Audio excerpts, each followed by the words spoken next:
Oh, 1v1s. Rocket League's most revered and hated game mode all in one. There's such a split stance in the community about whether or not 1v1s are helpful, and I feel like that split stance comes from the fact that players are usually either mechanical or positional, with positional players having more distaste for the game mode as a whole. And I myself was in this situation a couple months ago, until I realized how helpful these matches can be. Although there are still some things I don't like about this game mode, I do see how it helps you improve your skills in Rocket League, so I figured this game mode was worth doing a video analysis on.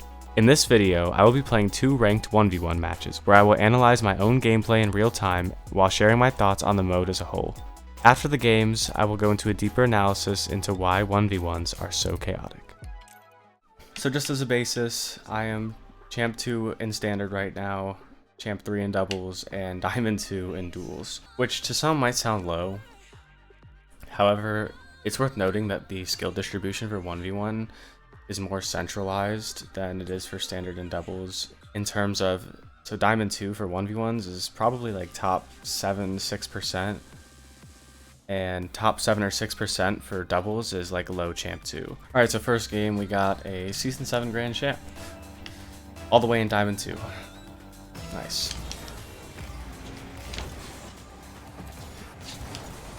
Good kickoff right there. So I'm just going to say this right now, I play 1v1s pretty passively for the most part, I would have to say. I let my opponents take a lot of shots on target. But just like right there, I just wait for the mistake. I wait for the mistake and I counter on an open net. And it seems like a really repetitive process, and I feel like I do this every single time I play 1v1s. Going forward, I think I really want to learn how to use 1v1s to practice my mechanical skills a little better, but I just find that this is the easiest way for me to play. I'm going to let him take possession here. I'm going to bring it around. He's going to try and flick it, and he misses. Go 50. He gives it back to me. I'll pop it over him maybe. Nope. Good save. I'm going to give it a sec. Go off wall here, and then get right over him. Yeah. Again, I'm just kind of using my opponent's position to my advantage. I do think that 1v1s can help me with my positional skills sometimes, but I feel like my mechanics aren't quite tested in this game mode like they are in other ones. There's a little bit of an awkward kickoff there, but it's fine. I'm going to take possession here. He's actually stepping, so I'm just going to shoot right over him. And now it's 3-0. Let him take possession here. He's going to go for a flick. I'm going to just get a nice little save on that. It's actually really good practice. This game mode's really good practice for me to do shadow defense, and what a bad play by me. Good play by him, though. Little bump shot there. I was going to have it. I should have recognized it sooner, but gotta give him props for that one. Alright, he's got the dribble. He's probably going to go for the same shot. Nope, he goes for a good flick. Thankfully off target. I was not ready for that in the slightest. Yeah, now he's going for an air dribble. With air dribbles in 1v1s, especially down here, I like to just let them go for it and then save it right when it's about to go in. And now the goal's wide open, and that's a goal for me. Literally so many 1v1 games, I just win by doing this. I'm not even kidding.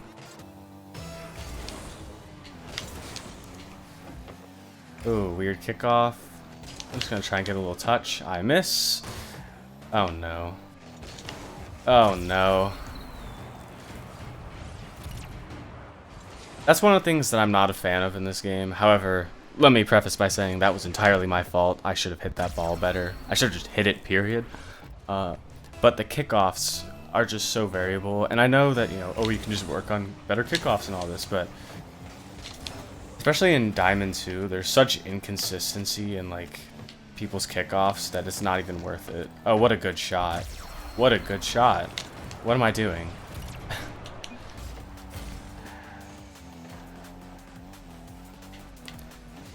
Flip reset, he's gonna miss that. I would say, I almost never get scored on off flip resets normally. Well, that's a good, easy goal for me, good 50. If you're in Diamonds, or maybe even Champ, and you see someone going for a flip reset, okay, low Champ, very low Champ. 9 times out of 10, it's not going to be that quality. So either it's gonna be an easy save or they're just gonna miss entirely. There he was on my tail and he had more boost than me, so I just wanted to get rid of the ball. So I had time to get boost. He's gonna go for a flick here. I'm gonna play some shadow defense. Went for a ground to air dribble instead. I'm gonna get that over him. I'm mostly gonna try and waste time at this point. I really don't want to get scored on. I don't want this to go to overtime the slightest, but fake challenge there. He recognizes the fake challenge. Now he's flicking. That should be an easy save. And it is. Okay, before he gets too much possession there, I'm going to pinch it. He's got a rush now, so he's going to go for something he shouldn't, probably, which he did. I'm just going to bang that at net. Maybe not my best choice. I didn't get enough power on that. I'm going to let him get a shot here. He's way high. Let him get another shot here, maybe? Oh, what a good shot. I didn't have the angle covered. I'll definitely talk more about why I think 1v1s are so frustrating for most people, including myself, but I've actually enjoyed this one a lot. He's a very good player. Props to him. Hopefully he doesn't 50 me. Oh my gosh. Oh, wow. Oh, okay. He's still got... It's in. What a good game. Good game. Nice shot. Alright. Rock solid. Solidified? Solidified. Rock solidified. Oh, wow.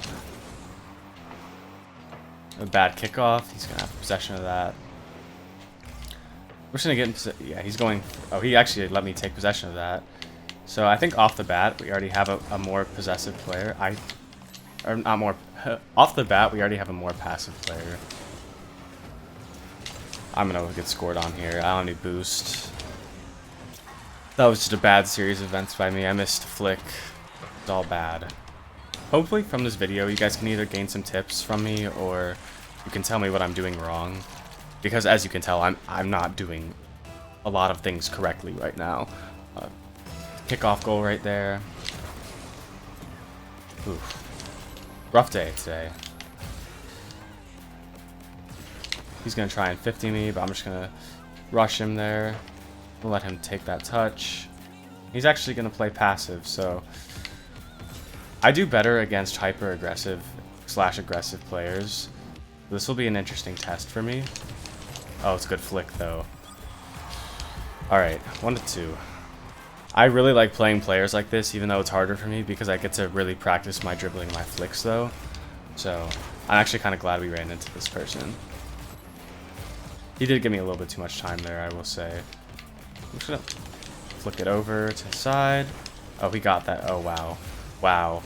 Well, yeah, I just got bested there. That was embarrassing. That was very embarrassing. I had no business flicking that. I thought he was going to step, and he backed off. Heavy on the shadow defense as well, which is, that's good for him. It's not good for me. Little kickoff goal there. Just a lot of back and forth kickoff goals and ones, honestly, and I think that's part of the frustrating part is I've thrown a lot of games off kickoffs, and I've also won a lot of games off kickoffs, but those games don't even feel good when you win them. It's just like, oh, like he just got unlucky on the kickoff. I was going to make him step, and he didn't, so now we're going to use this. So what I did there is I used his passiveness to my advantage, and I figured he wasn't going to step there, which would give me time to line up a power shot instead of trying to flick it, which is what he was anticipating. Another important thing about ones is you have to change up your shot selection. Even if you have the same approach every time, you need to do different shots, because if they're if you keep doing the same shot over and over again, they're going to start expecting it. So you just gotta change it up so they're always on their toes and they don't know what to expect. So like there, if I would have flicked it again, there's a pretty good chance he would have saved it, because he was pretty ready for the flick. And it's because I scored my first goal off a flick, so he probably thought, oh, I'm just gonna do what worked the first time. Just a little counter goal there. Again, especially if you're in Diamond, don't air dribble, dunk off wall like that. This is gonna happen like 90% of the time. That's just right in. I do want to talk about things that I like about 1v1s, though. Oh, good shot. Good shot. And that is that, yes, there's kickoff goals. Yes, the people you play are inconsistently skilled on mechanic level. especially in Diamond. But at the end of the day, like, I get a lot of help with my mechanics doing this. Just a little air dribble maybe. Good save by him. Gotta try and get a touch there. He's still gonna be on the ball. I gotta get back now. He recognized that, scores on me. I shouldn't have air dribbled. See, I air dribbled, he got a save, and now the ball's in the back of my net.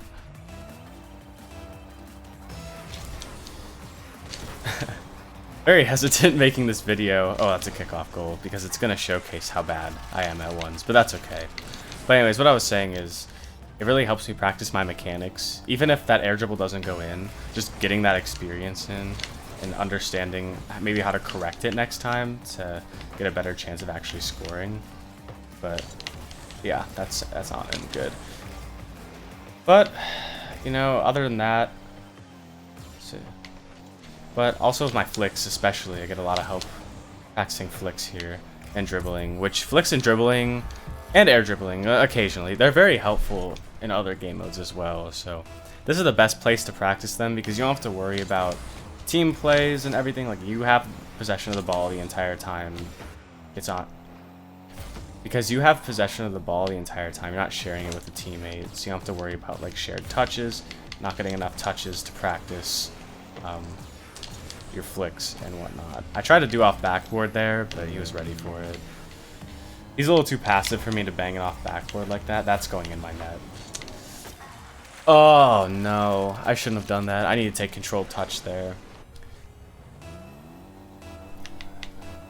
1v1s is extremely punishing. It's by far the most punishing game mode in Rocket League, but I mean, it makes sense. You're the only one on your team, so if you mess up, it's in your net. Like, there's nothing you can do about it.